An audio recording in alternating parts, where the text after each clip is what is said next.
demander une petite minute d'attention. Je passe la parole à la présidente de l'association. Bonsoir, merci. Voilà, je voulais vous remercier déjà d'être venus si nombreux pour la nouvelle exposition donc organisée par Allegories Art, émotionnelle, sur laquelle nous reviendrons dans quelques instants. Juste un petit rappel, Allegories Art est une association donc, qui a été créée il y a 2 ans par Béatrice Davigo, Elga Lenné et moi-même, qui a pour objet de défendre la place de la femme dans l'art et la culture en Europe, en leur donnant justement la parole via des expositions ou un espace dédié. La création d'Allegories Art est partie d'un constat que je souhaite juste illustrer d'un exemple assez flagrant. En 1985, un collectif d'artistes féminins, les Guerrillas Girls, se crée à New York, qui avait pour objet d'utiliser des modes d'expression artistique pour promouvoir les femmes dans le monde de l'art. L'une de leurs interventions les plus spectaculaires a été, en 1989, d'apposer des affiches sur les bus new-yorkais qui portaient une inscription suivante: les femmes doivent-elles être nues pour pouvoir accéder au Metropolitan Museum? En réalité, faisait référence au fait que 5% des artistes exposés au sein du Metropolitan Museum étaient des femmes dans la section moderne de ce musée, mais qu'elles faisaient l'objet de 85% des nus représentés. Ce qui est quand même assez éloquent. Cependant, on peut constater depuis une dizaine d'années qu'il n'y a jamais eu autant de conférences, de clubs, de réseaux, de think tanks qui ont été créés par les femmes et pour les femmes. Néanmoins, la femme n'a jamais été autant représentée comme un objet publicitaire à travers les médias. Donc ça permet de poser pas mal de questions. Mais on va revenir à Allegories Art, qui présente donc sa deuxième exposition émotionnelle, qui réunit 6 artistes françaises et belges en collaboration avec la Galerie d'Autrive de Bruxelles. Mais je vais laisser la parole à Béatrice, donc, qui a été chef de projet de cette exposition, qui l'a menée de front. Je te laisse la parole. Mais avant, je souhaite remercier quand même nos partenaires, donc l'Université La Catholique, qui nous accueille ce soir. Qui est représentée ici par Isabelle Renard, qui parle d'ailleurs à la scénographie de l'exposition. D'accord.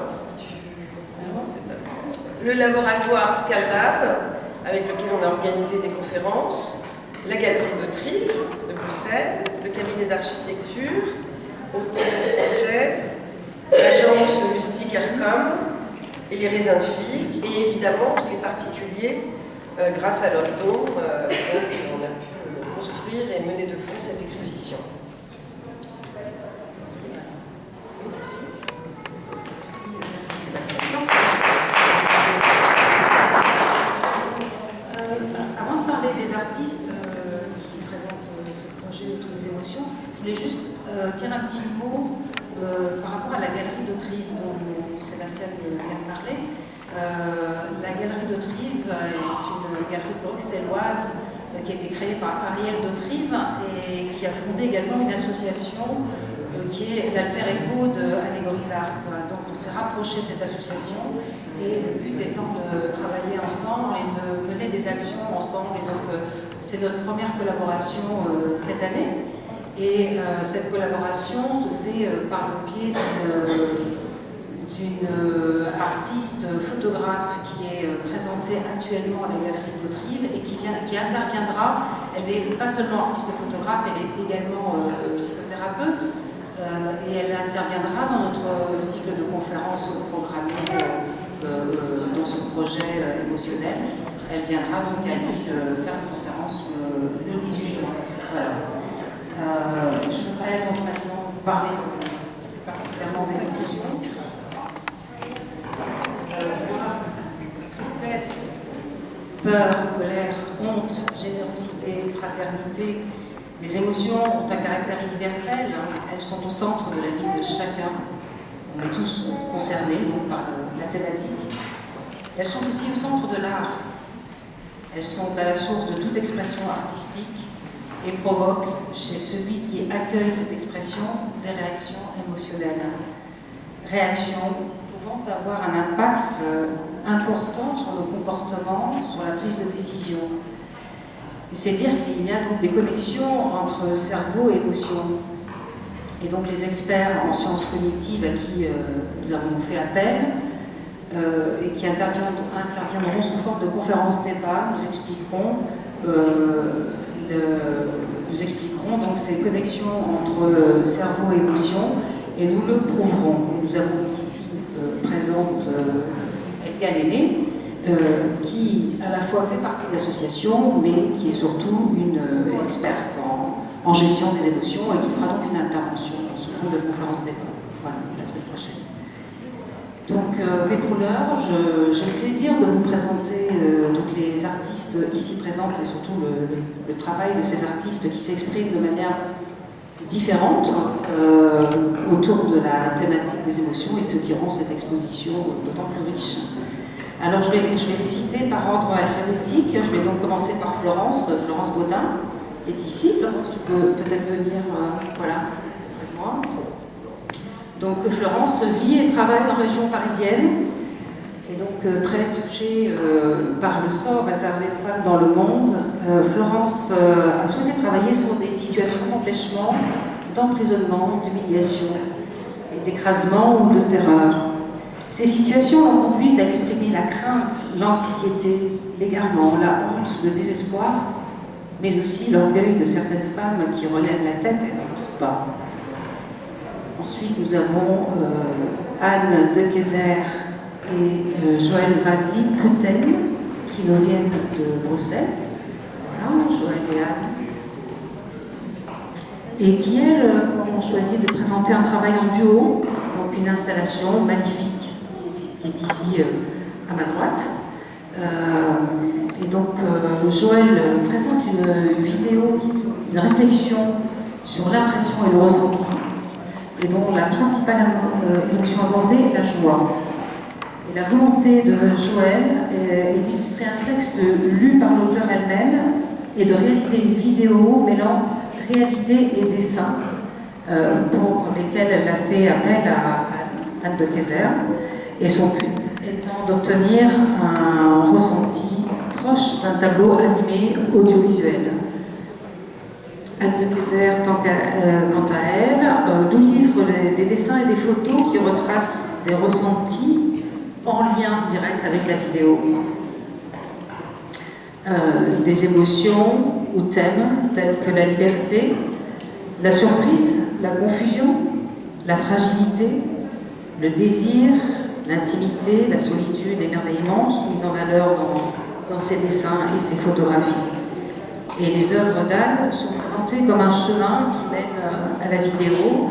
Et nous avons ici une installation représentant une forêt renversée. Nous avons donc des messages d'émotion qui sont à la portée du public.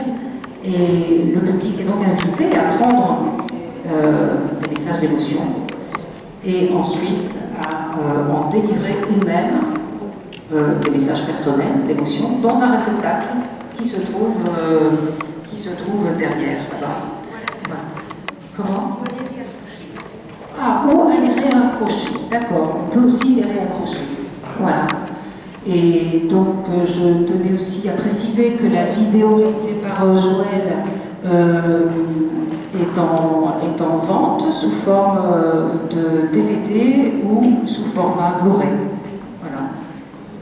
Donc, pour les personnes intéressées, il y en a qui sont exposées juste à l'entrée dans le meuble vitrine. Voilà, merci Joël.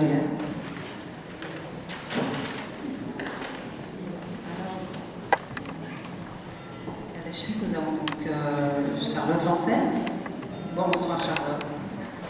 Donc Charlotte est une artiste de notre région, artiste lilloise, plasticienne, et qui développe sa démarche artistique dans un champ totalement pluridisciplinaire. Charlotte touche à tout, sculpture, installation, performance, création sonore, et depuis peu, le multimédia, de nouvelles technologies. Voilà, elle a fait c'est vrai, des performances, des installations énormes. Je vous encourage tous à aller visiter son site. Ces œuvres questionnent notre rapport au corps, à l'autre, à notre environnement, à la matière.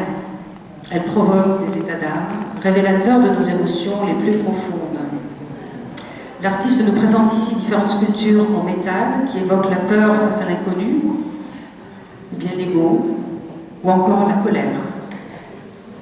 Et puis, il y a son installation sonore, tout à fait intéressante ici derrière, qui explore la dimension cachée, qui nous sépare ou nous rapproche, qui questionne notre rapport au corps et les frontières de l'intimité en parlant de soi, de l'autre et du monde féminin. Ensuite, merci Charlotte.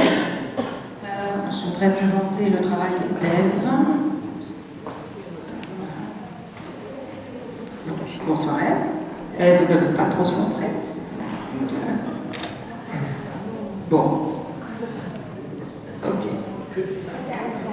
Donc, je voudrais vous parler du travail d'Ève en vous disant que son travail est en grande partie influencé par le monde de l'enfance et du conte. Et la symbolique est toujours très présente dans ses œuvres qui relèvent souvent d'une mise en scène. Et ici, elle va chercher dans les souvenirs d'enfance des traumas liés à l'humiliation et choisit de mettre en scène la honte en créant une installation autour de 24 bonnets d'âne, chacun étant signé et numéroté, je tiens à préciser. Un travail donc singulier, puissant par sa symbolique et résolument moderne. Donc un travail qui a conquis le jury, je tiens à le dire, qui a conquis le jury lors de la sélection. Voilà. Merci Ève. Et enfin, je termine par Andy Tuesca. Je la cherche. Andy.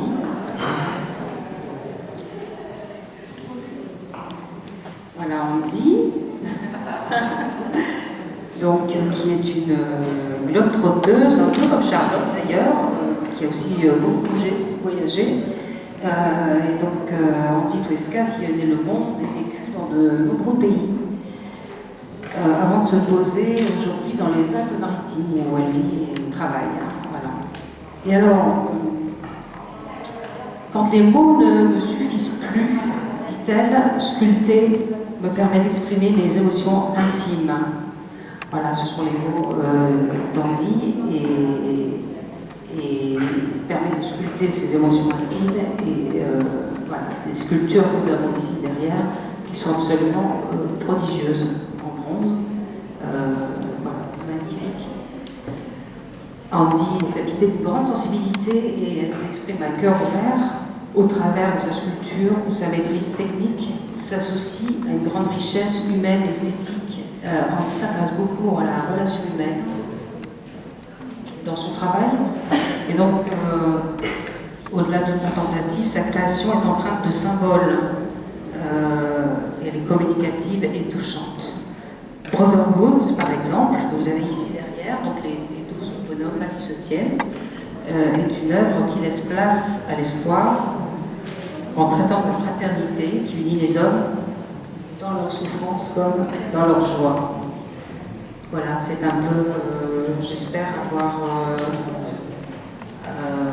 présenté le travail de ces artistes correctement. Je souhaiterais dire un mot sur Didier Harix qui est arrivé ici, d'avoir un petit peu attendu, qui fait l'honneur d'être ici, présente avec nous ce soir. Et je tiens à remercier chaleureusement Lydie, qui n'a pas hésité à me dire oui quand je l'ai sollicité pour être la marraine de cette exposition. Et donc, Didier, en acceptant, marque son soutien pour les actions d'Allegories Art et j'en suis très heureuse. Voilà, je tenais à lui dire et à la remercier chaleureusement. Merci Didier. C'est difficile pour de venir parce que Lydie est très occupée et désinstalle plusieurs expositions qu'il a se permis de se regrouper. Et donc je suis parfaitement consciente de l'effort que ça lui a demandé d'être présente ici ce soir. Un grand merci. Voilà. Merci à vous. Je ne sais pas si je dois mettre un petit mot. C'est pas obligé. Juste merci aux artistes, merci aux gens qui ont organisé des expositions aussi belles, aussi fortes. Je suis très heureuse d'être là, surtout au nom de l'émotion et de l'art. C'est magnifique. Bravo.